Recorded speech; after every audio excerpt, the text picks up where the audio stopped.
Oh, all right. Hello, everyone, and welcome to the 27th episode in our OpenGL series. This is going to be the second part of what I think is going to be a 4-part mini-series on the Octree. So in the last video, we created we implemented an ID system for the instances and models. Today we're going to be refining that a bit, and then we'll be actually integrating that with the Octree. And then in the next video, we'll be integrating the Octree with the scene, and then after that, we'll be working on collision, like actual collision detection. So we are getting there.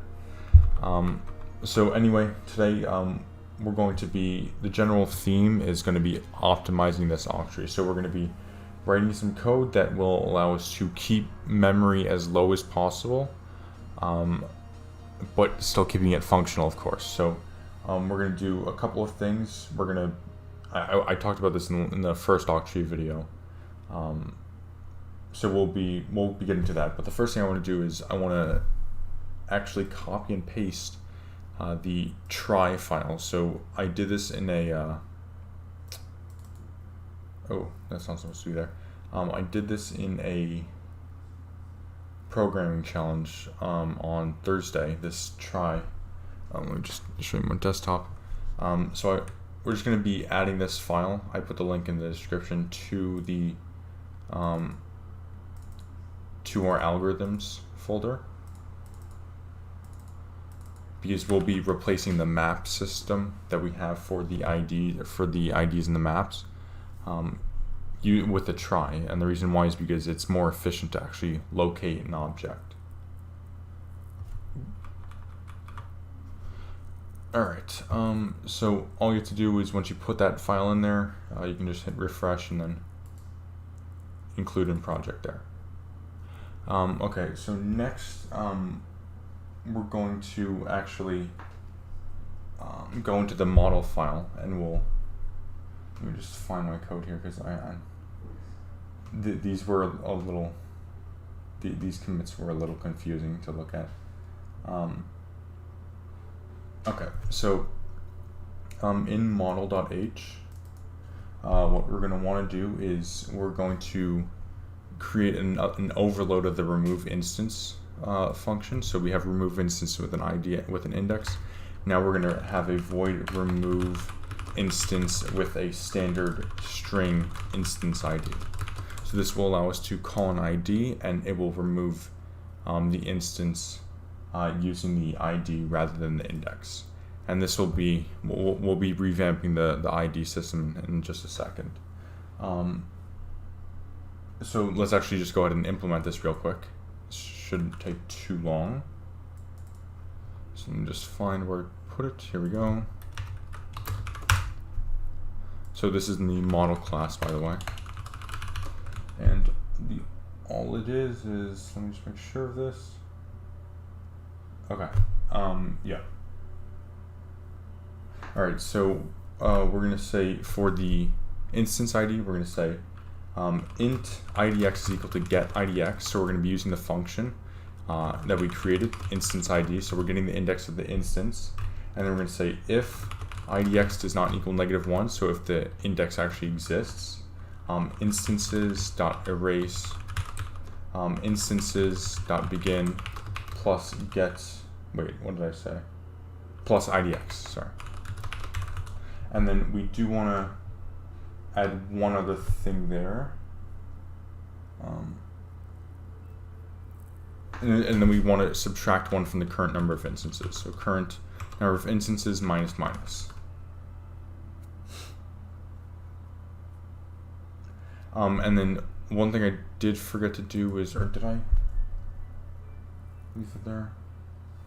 Oh no, it's okay. All right.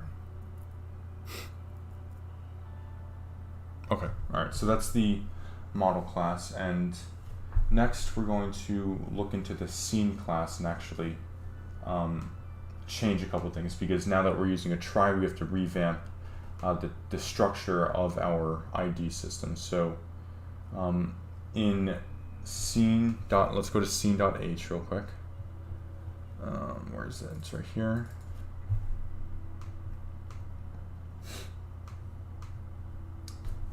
All right, so the first thing we're going to change is in scene.in the header file.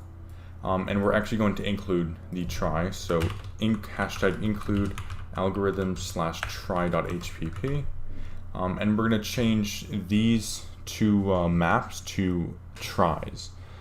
So once again, if you don't know what a try is, it's essentially a different tree structure, but it makes it more efficient. It's just a different search algorithm for keys. So instead of having it be linear search, which I believe the maps use, it has a more sequential search algorithm.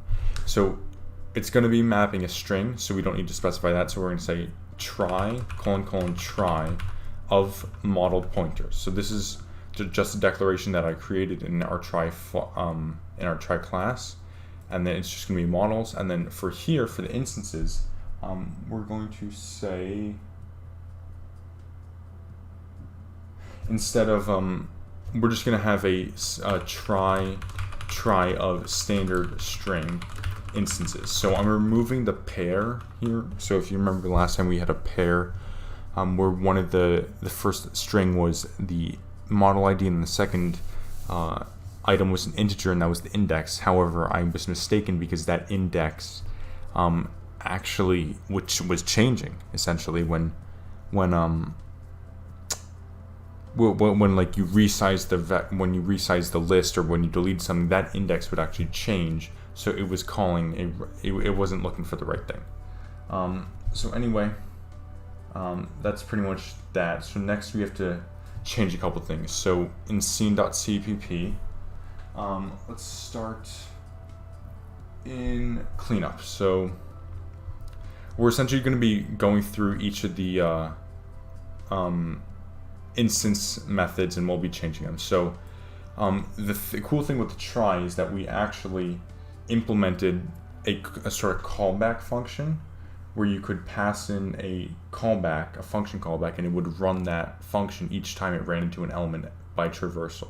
So we're going to say in scene.cleanup, we're going to say models.traverse, and then for our function pointer, we're going to have an open and close square brackets, and then model pointer model for the function parameter, and then a dash greater than sign void for the return type, and then in curly braces we're going to write the function body, which is simply model.cleanup, just like that. For the next, we're going to have our alright, so for the register for init instances, it's going to be pretty much the same thing. We're just going to be using the traversal method. So models.traverse, and then our lambda, which will still be the same thing. So model pointer, model as the parameter, and that points to a void. And then all we have to do is just say model dot init instances. And then pretty much the exact same thing for the load models, except it's just model.init.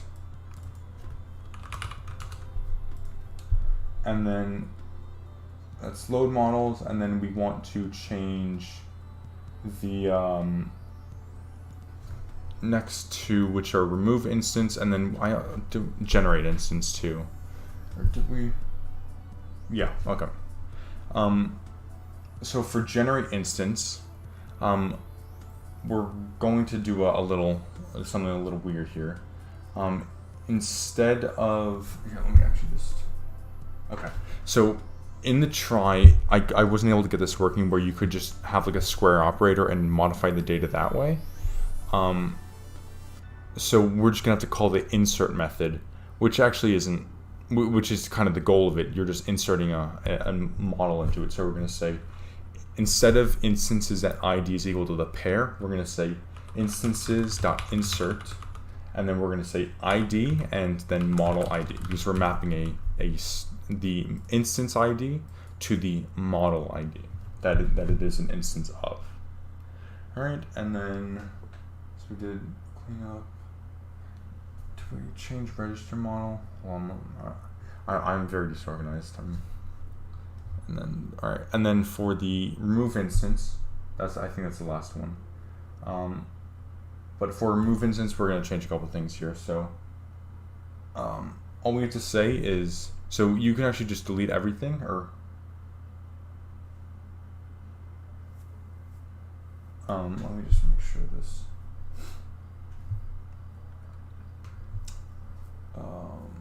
Scene.cpp remove instance.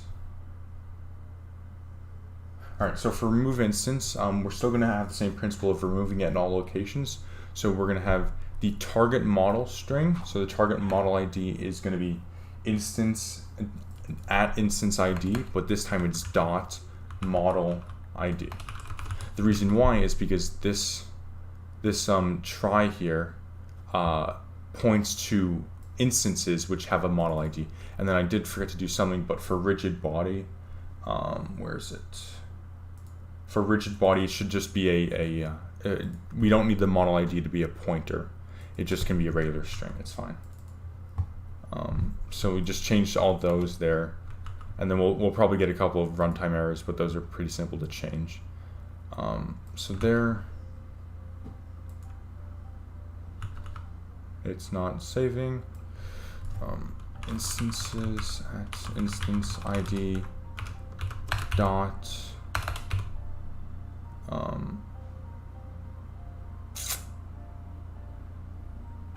it's just instances at instance ID. Yeah, I'm sorry, because we're mapping it to a string, that's right. And then all we have to say here is now models at target model dot remove instance, and then say instance ID, because we're removing it by the ID. And then finally just say instances dot erase instance ID, just like that. All right, pretty simple there. And then we have to change a couple things in the main file, just because the a couple of things are going to be different. I believe actually the only thing that will change is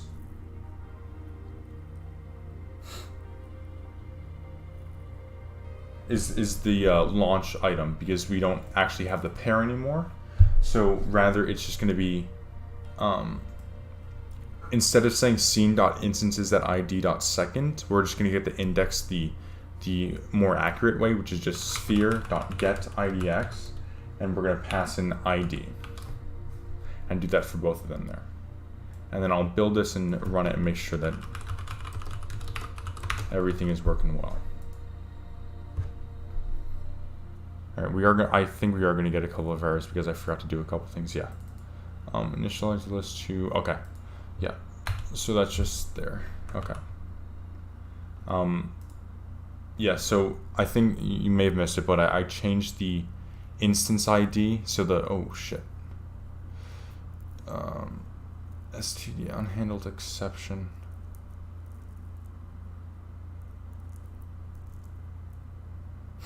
What?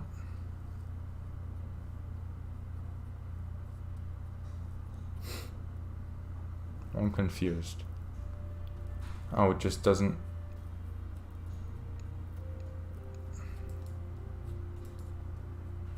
Wait, but it should. Oh, it threw an error in it and it didn't. Oh, that's right. Key not found. Did I forget something here? Hold on.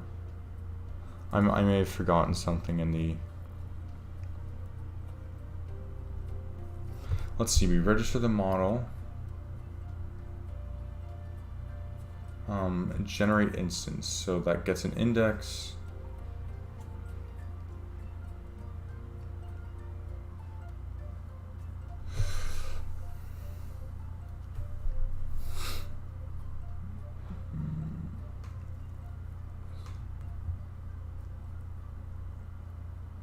All right, so in scene.generate instance, we get the index. And then we get the ID, we generate an ID, then set the instance ID to that, and then insert the instance into the instances try. That's right. Although, here, let me just run this again to see when it happens actually.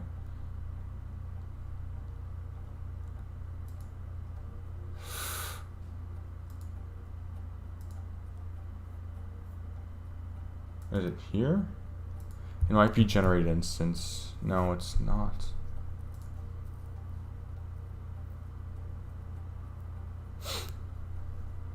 I'm confused. I've already spent too much time on this. This is kind of sad. So the problem is happening because this error is... But I want to figure out when it actually calls this.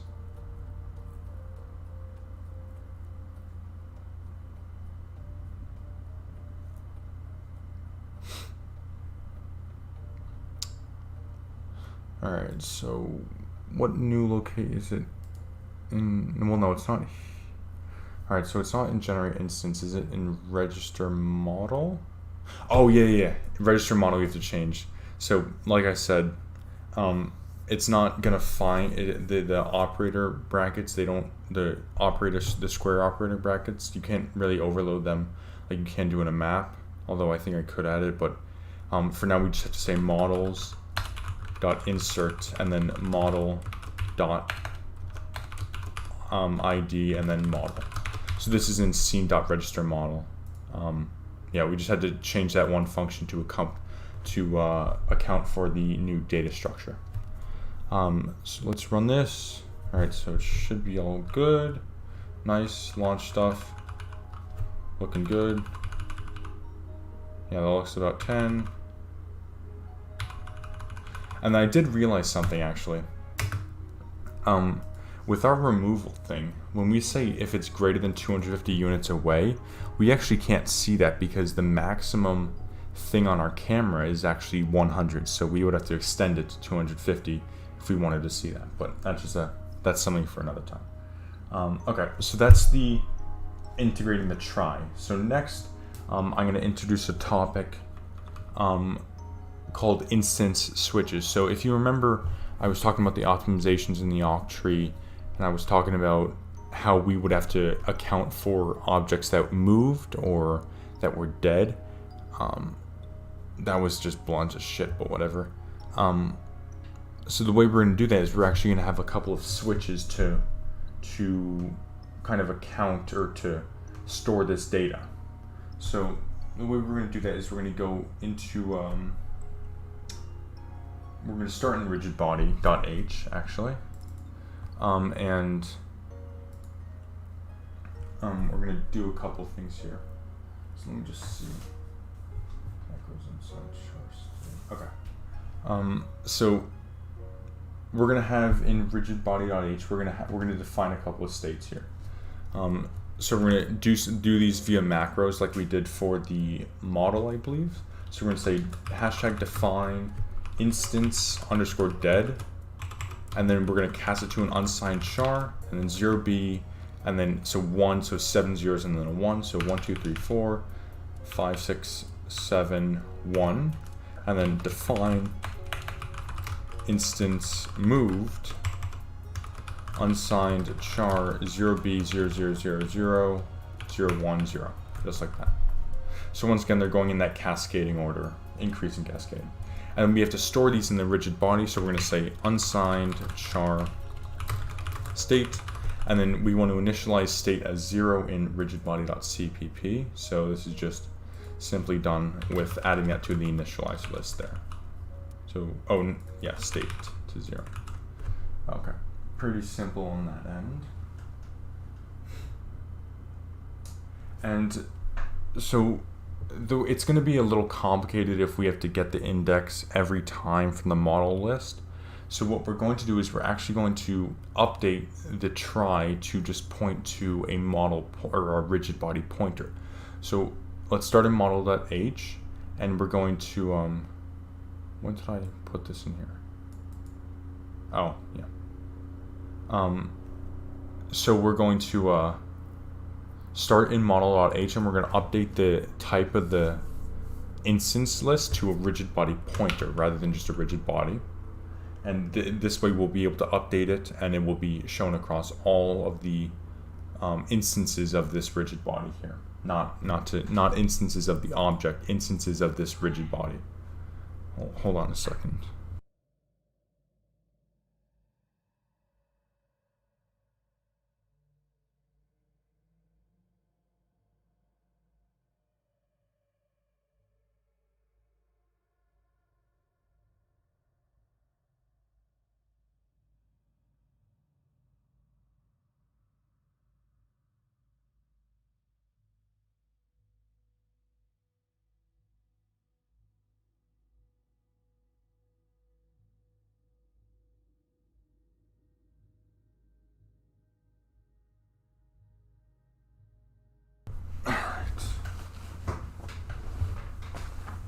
Oops.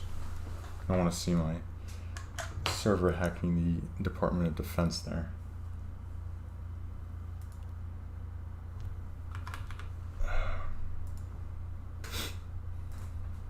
Where's my water? God damn it, I left my water. I'll be right back. I'm sorry.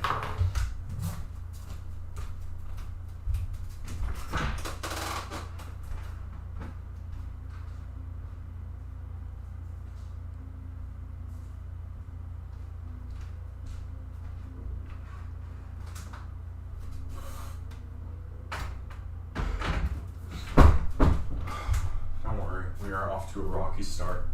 But the grass is always greener on the other side.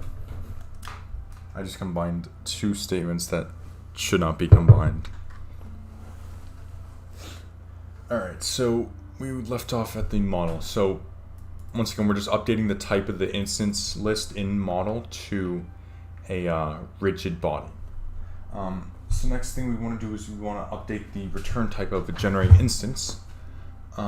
So for generate instance, we want it to return in model.h, we want it to return a rigid body pointer, just like that. And then in model.cpp, we have to update this. So we're going to slightly change the source code there. Alright, so for generate instance, we're going to say if slots are all filled, we're going to return null pointer. And then otherwise we're going to push back a new rigid body, so you have to insert that new keyword in there because otherwise it won't be considered a pointer. And then after this, we want to say return instances at current number of oh, what the fuck is that? At current number of instances plus plus. So we're keeping that incrementation there to kind of make this super cool. But then we're also just returning the last element that has been added to the list, which is this new rigid body here. All right, now we can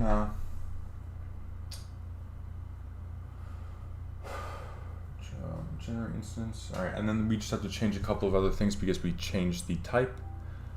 So for all the places where we call instances at I dot something, just change the dot operator to a pointer operator.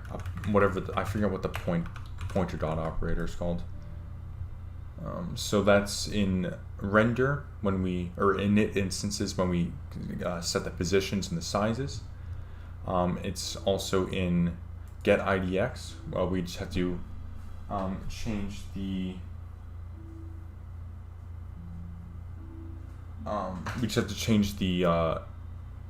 operator here, so it just instances that I dot IDX, or instance ID is equal to ID, return I, and then what was it?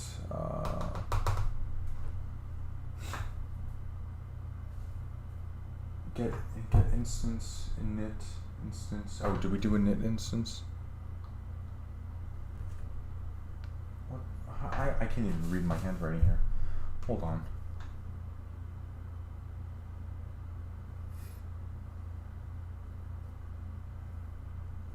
What is this? C.cpp?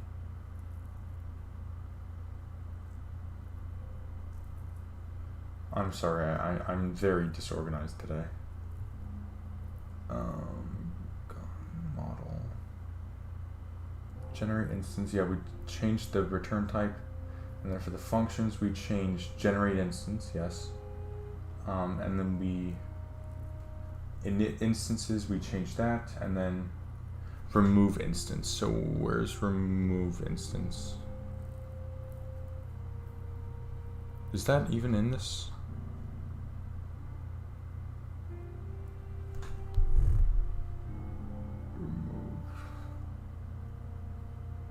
Oh, yeah, okay, we're okay. And then finally we want to change it in render. So we're going to say here, we're going to do the same thing. So instead of having the dot operator, we're going to have the pointer operator.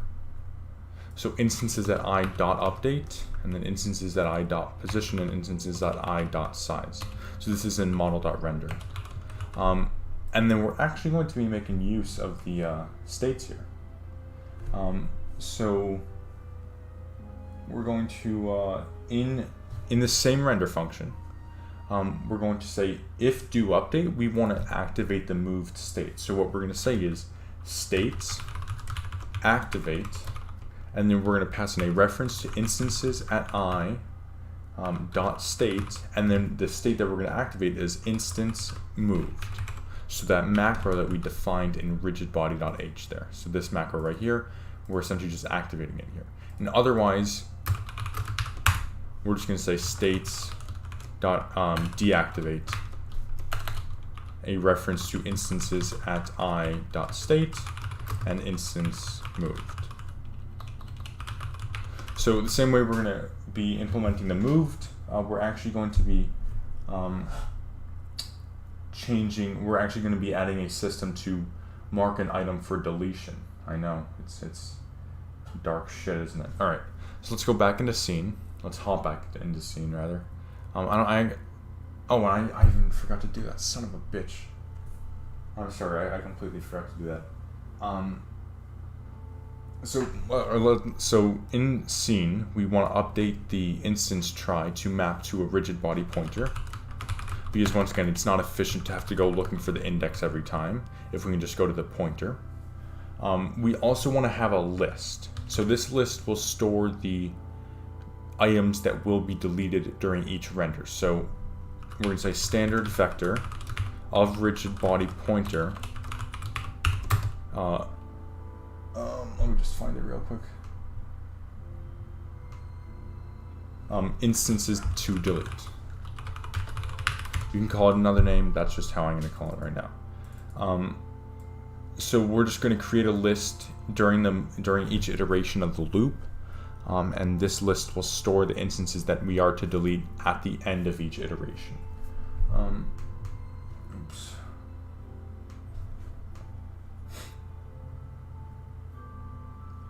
Right there. I'm just trying to find this. I'm sorry.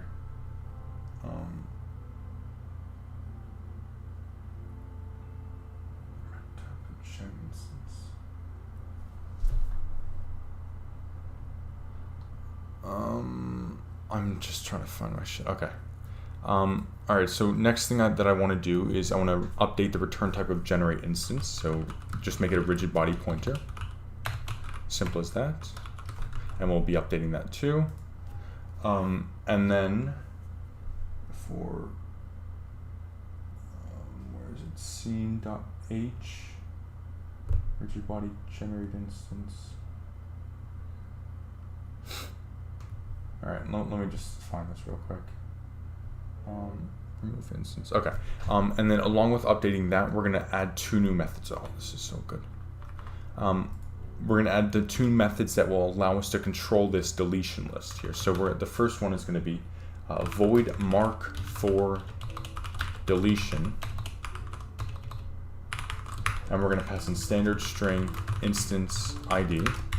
And then void clear dead instances. And just purge them. Honestly, just purge them. All right. So let's go into scene.cpp now, and we'll implement these methods. So for generate instance, we want to update the return type to rigid body pointer. And this will change what we do here. So now that model.generate instance returns a rigid body, we're going to say rigid body pointer RB is equal to models at model ID dot generate instance, and then we're going to say if RB, no Boolean operators needed there, because if RB is not a null pointer, that's what this implies. We're going to insert the what's it called? Let's see. We're going to say RB. We're going to generate an ID, and then we're going to say RB dot instance ID is equal to ID, and now we don't need to call the try anymore because we can simply just use the pointer. And then we're going to say instances dot insert ID, and then instead of the model ID we're going to say RB there, and then we'll return RB as well. And otherwise, if RB was a null pointer, we're just going to return null pointer. Simple as that. All right, now for the two methods that we just created. I'm still getting an error there.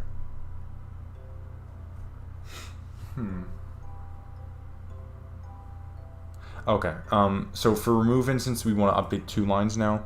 So instance is that instance ID. So the target model, it's not the rigid body pointer. It's going to be the rigid body dot model ID.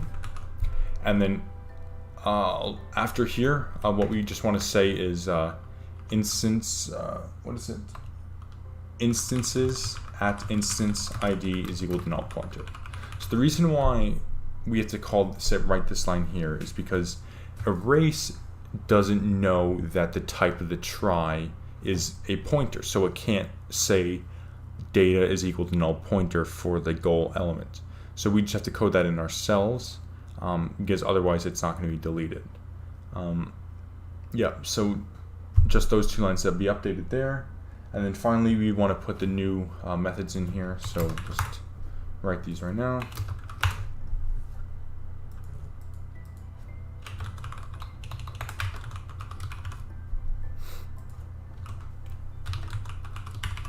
Alright, so let's start with mark for deletion. So mark for deletion, relatively simple. We're just going to activate that macro. So we're going to say states.activate, a reference to instances at instance ID dot state, and then instance dead is the macro. And then we're going to say instances to delete dot pushback instances at instance ID. So we're just marking it as dead, and then we're going to push it back to this deletion list. So you might be wondering, well, what's the purpose of having both? Well, in the Octree, what's going to happen is it will read this state. The Octree won't have access to this instances to delete list here. So it's just going to check, we're actually going to be adding this to the bounding region. We're going to be adding an instance pointer. And what will happen is it will check to see if that instance is dead, and if it is, it's just going to remove the bounding region from the Octree. All right. Now for clear dead instances, we're going to say for rigid body pointer RB in instances to delete. We're just going to say remove instance RB dot instance ID, and then instances to delete dot clear. So all we do is we just iterate through each element in the list, and then we just clear the list at the end. So now in main.cpp, the way this is going to affect things is, let me just find it real quick.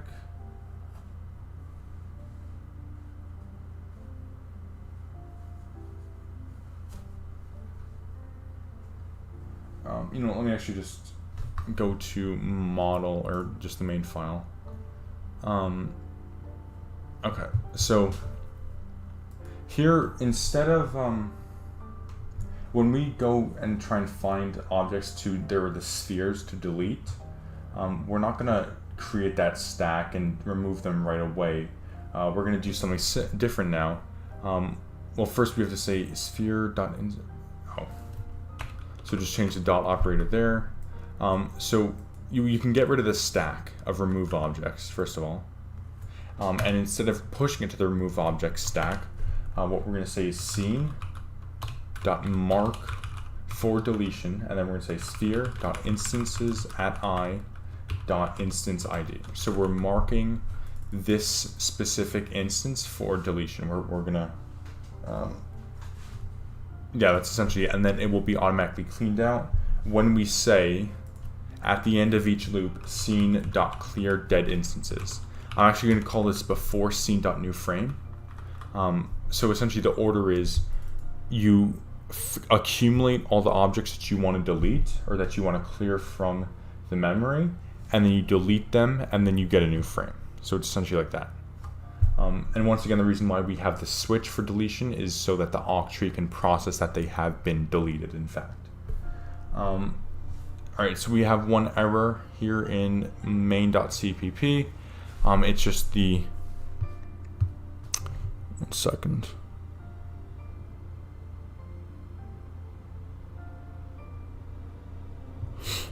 Okay, so in launch item, we changed the return type for generate instance. So just make it rigid body pointer RB is equal to scene.generate instance, and then if RB, we're just going to simply say RB dot transfer energy and then RB dot apply acceleration. So we removed all those arrays and map callings, and we just reduce it to this pointer, and it makes the code a lot simpler now. So let's run this and make sure everything works out, and then we'll be moving on to the last section of today. All right, so I see the lamps, that's all bueno, launch stuff. So you see that the 10 is there, and then as soon as they'll disappear, and then I can launch some more spheres. So it's as simple as that. Okay, so that is the second part where we added the instance switches, and now we're going to put it all together, and we're going to actually go into the Octree. So I'm going to close out of everything. Close out what pinned, all right. So we're going to start by going into the bounding region, and we're going to change the structure of the bounding region class here. So in bounds.h, so open up both the header and the source file. So for bounds.h, what we're going to do is we are going to now add an instance. So we're going to add a pointer to the instance that this bounding region is for. And this could actually be null pointer. So I'm going to make this is going to be an optional thing, because you're going to want to have it in the Octree, but you're not going to want to have it for a general model. So essentially the way it's going to work is you're going to generate an instance, and then that instance will be inserted into the Octree, and then when it does that, it will take all of the general bounding regions and assign it the instance that it is for the model. So all it's going to be is just a rigid body pointer instance, and we actually need to include that. So just in bounds.h include /physics/rigidbody.h, just like that. So we have the instance pointer. Now I also wanted to add a couple of values here. So once again, since this is going to be a general rigid or a general bounding box, we're going to want to have access to the original values. So values that were created when the model was created, and then we'll just transform them during each render for the Octree using the instance pointer. So we're gonna just create a duplicate of each variable for the sphere and box values. So center, radius, min, and max, and just call it original. So I'm gonna say glm vec3 og center, and then float og radius. And then for the bounding box, it's just glm vec3 og min and glm vec3 og max. All right, as simple as that. And then we want to add a function here that will just be transform. So transform for instance. So it's going to be void transform. All right, and now in bounds.cpp, we're going to change a couple of things here.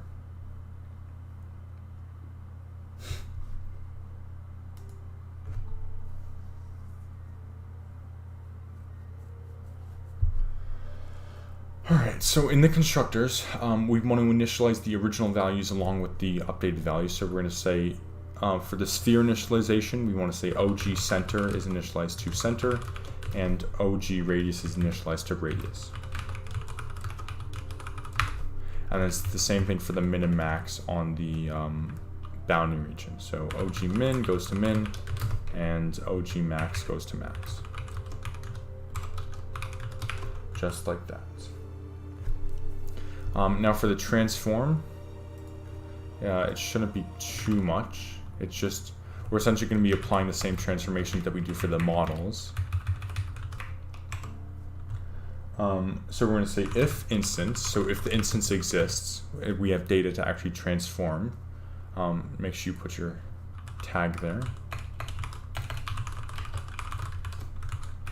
So if the instance exists, we're going to say if type is equal to bound types AABB. So if it is a box, we're going to say min is equal to OG min, that sounds like a name, times instance.size plus instance.pose.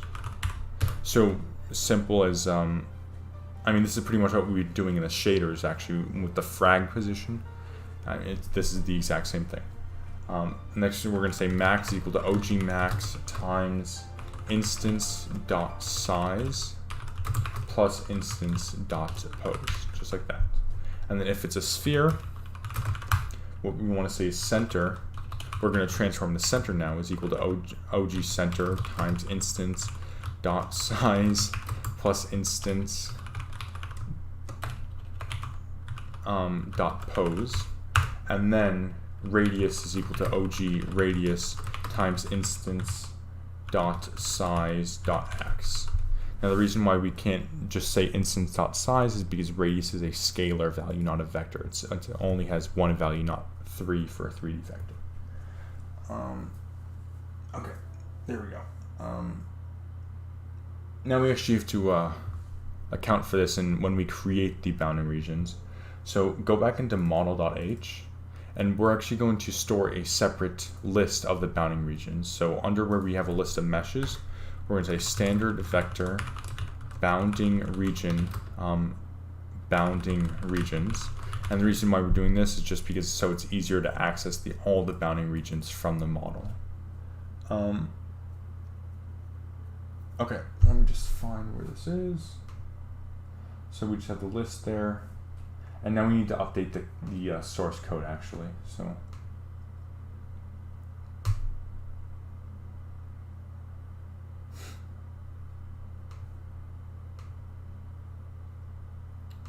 alright, so model.h add the list, and then for model.cpp, what we want to do is we want to say, alright, so go into model.process node, so the function that we created for the async. So model.process node, so this is where we actually generate the mesh. So what we're going to say is we're going to store the mesh that is created actually. So we're going to say mesh, new mesh is equal to process mesh scene. And then we're going to say meshes.pushback new mesh.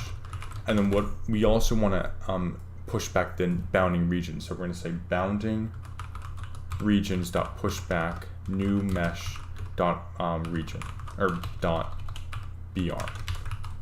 So we're just getting the bounding region from each of the meshes, and we're pushing it back. So there is one, and then we also have to account for the original values too, because when we actually calculate the bounding regions, we don't use the constructors. So what we have to say is when we process the minimum and maximum, we have to say br.ogmin is equal to min, and then same thing for max, br.ogmax is equal to max, and then the same thing for the center and the radius. So once again, the reason why is because we want to have the original value stored so that we can transform it properly. So br.ogcenter is equal to br.center. And then finally, br.ogRadius is equal to br.radius. Oh, that was a nice back crack there. Oh, it gets better. Okay, we did forget to put one thing in, and that is actually the cube. The cube of Rubik's. So once again, the cube we don't use an async model for, so we generate the meshes independently. So all we have to do is just say, let me find it, cube.hpp. We essentially just want to say, after we push back the meshes, so in cube.init, we want to say bounding regions.pushback br. Simple as that. Okay. So now we can actually get into the Octree. So let's blast through this, shall we? All right. So open up Octree.h and Octree.cpp, both of them. I can actually close out of everything else.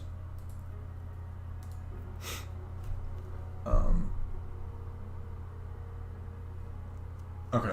So we're going to create a function in Octree.h that will allow us to add a model to the pending queue. So what we have to say is in Octree.h, just anywhere, I'm going to put mine under the constructor. Constructors, we're just going to be void add to. There's a truck going outside. Just 1 second.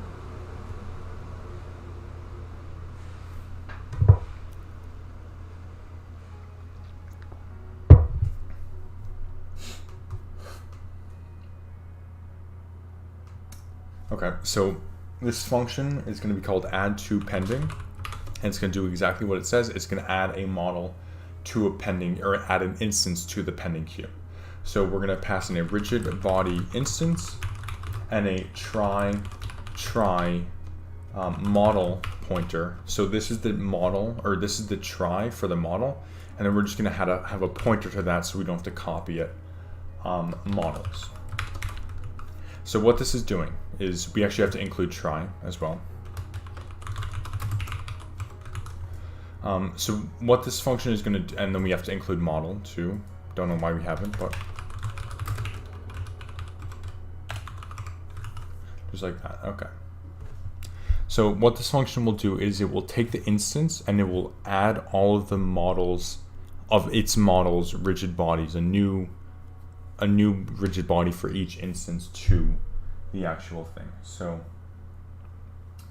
all right, so now in Octree.cpp we're going to do a couple things here.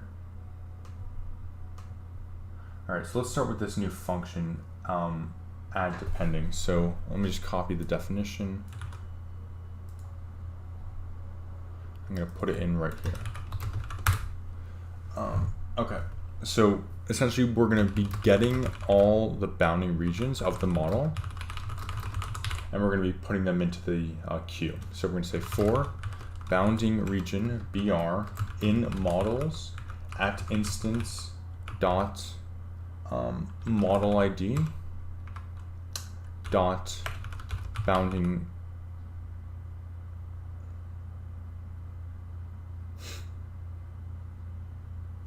models at instance dot model ID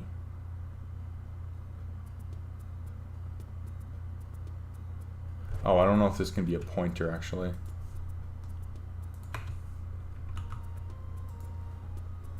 Yeah, okay. So it can't be a pointer actually. So the try itself cannot be a pointer, but the argument type for it can. So models at instance.model_id, and we're going to say dot bounding region. So we're getting each of the bounding regions in the list, and we're going to create a copy of it. So we're going to say br.instance is equal to instance, and then q.push_br. Or do we call it pending queue here? No. What's up? Oh, I didn't add the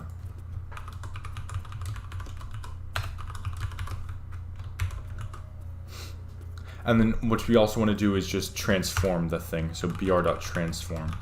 Now the reason why is because we want to actually make sure it has its position before we insert it into the Octree. So br.transform. Okay. So now that we have that, we can actually go into Octree.update, and this is where we will be living for the rest of the night. So Octree.update. What we're going to do is we're going to actually go through these optimizations that I talked about. So at the top of the if statement, so if tree built and tree ready, what we're going to say is we're going to essentially have a countdown timer. So this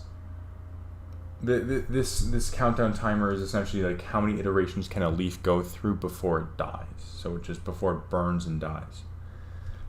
So we're gonna, in Octree.h, we actually have to have these variables. So we're gonna say short max lifespan, and let's set it to 8 for now, and then short current lifespan is equal to -1.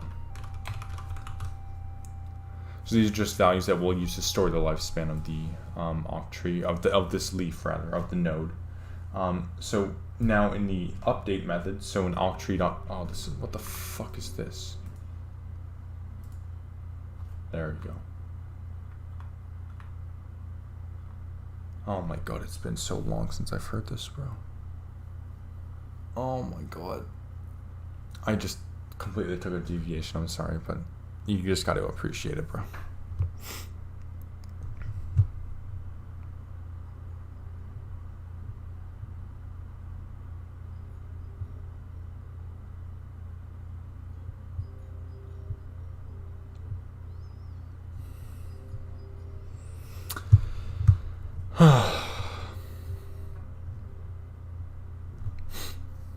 Alright, let's get back into it. Enough of the calming music, because you're never calm in this environment here. Okay, so we're essentially going to have this countdown timer, and I don't... Did I actually... Hold on.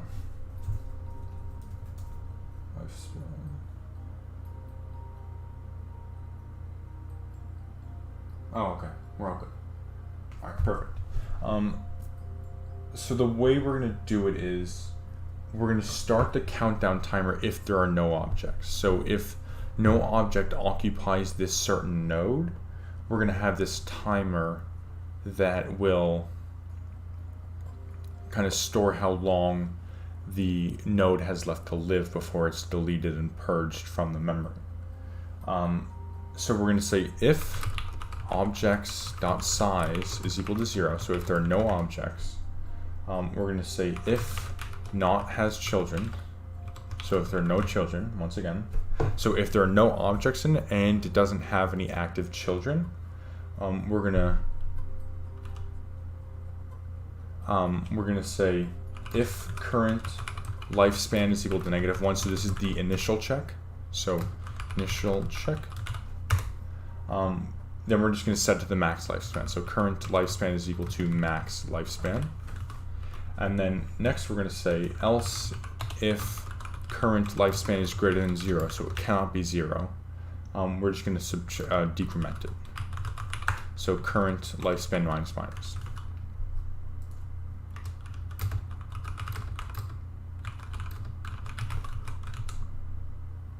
Okay, now if there are objects in it, we're going to say else there. And then if current lifespan does not equal -1, so if there is a if the current lifespan is something other than -1, we're going to actually just see if max lifespan is less than or equal to 64. So we're essentially going to multiply the lifespan by some factor. Now the reason why is because this is going to be like a priority node. I mean, that's what I call it, because you keep extending the lifespan if more elements keep getting put into it. So if you have an element, if you have a node that continuously has a node, we're just going to keep expanding its lifespan, because it's likely. So like with the bullets or something, you don't want to keep killing and then reinstantiating a node, because if a bullet flies through, like from a machine gun, it's likely that another one is going to be right behind it. So you don't want to delete it immediately when there are no objects. So we're going to say if max lifespan is less than 64, we're just going to multiply it by 2. So max lifespan times equal, or you know what we can do to multiply it by 2, we can just right shift it by 2, right? So right shift by 2. Aha. I like those bitwise operators there. Wait, left shift, I'm sorry, I even got that wrong. So extend lifespan because hotspot. And then we want to say current lifespan, lifespan is equal to -1. Right? That line I might just leave out for now, but I'll also say. Okay, next we're going to be getting the objects that we need to remove. So this, I had it out of order in the last video. So the first to-do block, oh, I love it. Okay, so we're going to remove it if it's a dead object. So this is where the states, this is where the instance state comes into play. So we're going to say, so if states is active, a reference to objects at I dot instance dot state, instance dead. So if the instance dead state is active in the instance, we're going to say objects dot erase objects dot begin plus I. Now what we have to do after this is we have to update the I and list size, because we've essentially just so what it looks like is, let's say we have our list here, A, B, C, D, E, F, G, H, I, like that, and we find that E is dead. Now you delete E, but everything has been left shifted, but the list size has not changed. So you're going to get an overflow error at some point. So we want to update I and the list size. So we just have to say update counter slash size accordingly. So we're going to say I minus minus and then list size minus minus. So what will happen is this I minus minus doesn't send it to the last element, because after this iteration it will increment I by 1. So it's going to get to the next element. So let's go back to that thing. So we have A, B, C, D, E, F, G, H, and let's do our indices. So 0, 1, 2, 3, 4, 5, 6. So if we delete region E, so you delete that, now F becomes 4. But the I in this iteration will be incremented to 5, so we just have to decrement it by 1 to offset that. And the list size will also be decreased to 6. So that's how that kind of works then. Simple as that, actually. We just erase it from the objects list. Now, what we want to say is we're going to create a moved objects list. So we're going to get the moved objects here. So instead of, I'm going to change this data structure here. Instead of having a vector of bounding regions, we're going to say standard stack of a standard pair of integer to bounding region of moved objects. And we actually don't need to initialize it with a size, actually. So we're going to say for int I is equal to 0, I is less than list size is equal to objects dot size, I is less than list size, I plus plus. God, this song is just so good. It's so good in the background. It really is. So all we want to do is if states dot is active, and we're just going to test the other state now. So and objects at I dot instance dot state instance moved. So if the instance is moved, what we want to do is we want to update the object. So we're going to say objects at I dot transform, and then moved objects dot push, dot push, and then pair of I and objects at I. And then this is there for no reason. Okay. So once again, recap, all we're doing is we're going through the list of objects that still exist. We're testing to see if the instance is moved, and if it did, we want to transform the object to the current rigid body location and size and rotation at some point. We will do rotation in a bit. And then we're going to say moved objects, and we're just going to add it to the stack. Now, once again, this stack will operate a lot like our former removal object stack, where you remove the last object first just to not offset the array. So that's how that's going to work. All right, so now let's, the next optimization is going to be removing dead branches. So we're going to say remove dead branches. So we're going to have a little, our for loop is going to look a little bit like this here with the updating child nodes. So we're going to say unsigned char flags is equal to active octants. And then we're going to say for int I is equal to 0, flags is greater than 0, and then flags right shift by 1, and then I++. So if you remember, or I'll just give a little explanation of what this is. So the way this code will work is, let's say we have our active octants at 1, 0, 0, whatever, 1, like that. So this here. So we initialize flags to that, and then we assign, or let me actually go the other way. 0, 0. Just like that. So let's say we initialize flags to the active octants, which is this, and we start at the right. Yeah. So we're going to test this, the index at 0, so the 0th index from the right, and then we're going to right shift it by 1. So we're essentially chopping off that right object there, and then we get a 0 here. Now we keep going until we get to these ones and 1 and 1, and we just chop those off once again. And now you notice that it's all 0. So flags is not greater than 0, so it will just stop and it won't have to check those other instances or other octants, because it knows that they're not actually active. So that's how that state variable will also work here.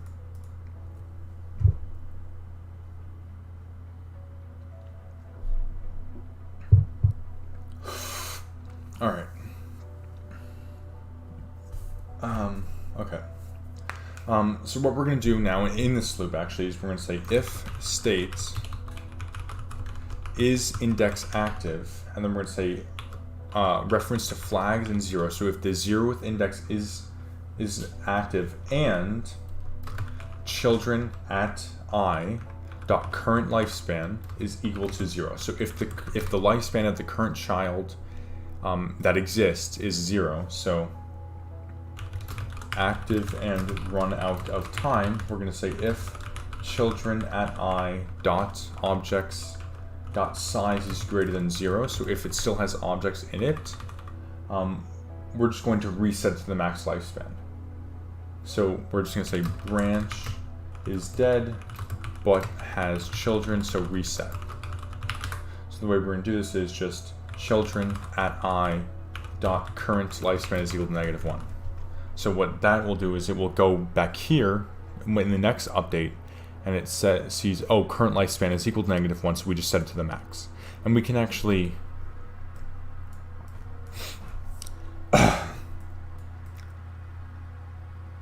yeah, we can get rid of this current lifespan is equal to -1 there in the let me just see this here.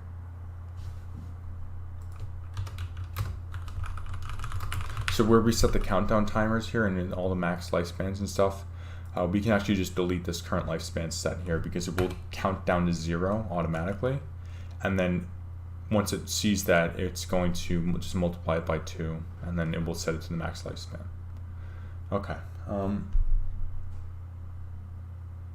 And then otherwise, so if this index is, I'm not in the right thing. Am I in the right loop? Oh, I'm not in the right loop. So if the objects.size is equal to 0, we're essentially going to remove it because the branch is dead now. So there are no objects in it. It's counted down to 0. So what we're going to say is children at I is equal to null pointer, and then just deactivate the switch. So states deactivate index, and then we're going to say reference to active octants, and then I. So we're deactivating the ith index there.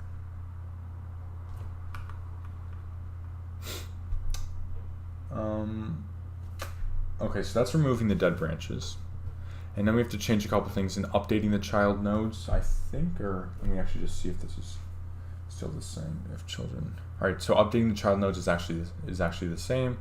We'll just have to change a couple things in the moved objects. So for moved objects, we still want to have the placeholder. We're still going to use this stack kind of format here.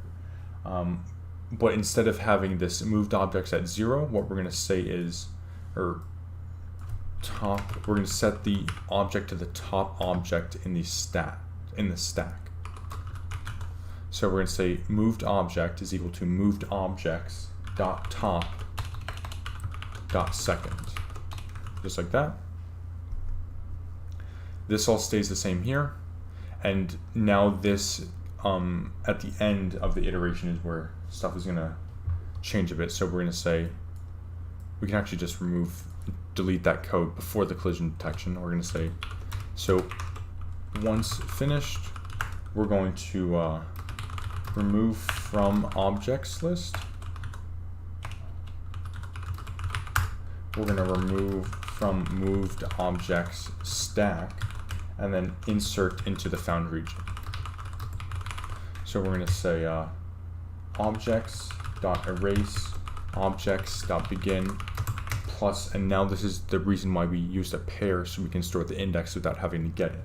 So we're going to say moved objects dot top dot first, so storing the index, and then we're going to say moved objects dot pop, and then we're going to insert, so current dot insert moved object.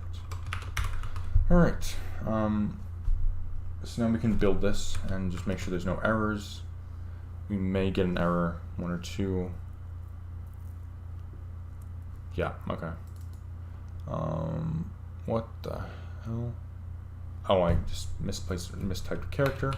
All right, so just build, make sure it works, and we're all good. So that was actually pretty quick. It's barely been an hour, but yeah. So my plans for the series going forward, I talked about this, is in the next video we're going to be integrating this into the scene class. So we'll be actually attaching it to the scene class and updating it and all that good stuff there. And then in the video following that, we're going to be actually, or it might be in the same video, we'll actually be doing collision detection, and it won't be reactions to collision detections, it'll just be detecting it. So like print out this instance is colliding with this instance and so on. And we can actually just say .apply force, which is really sick. So we can just change it right there, and that's gonna be nice. However, there will be more advanced collision detection, which I don't think I have the knowledge to do, like fine-grained collision detection, but for now, it's okay. And then after that, and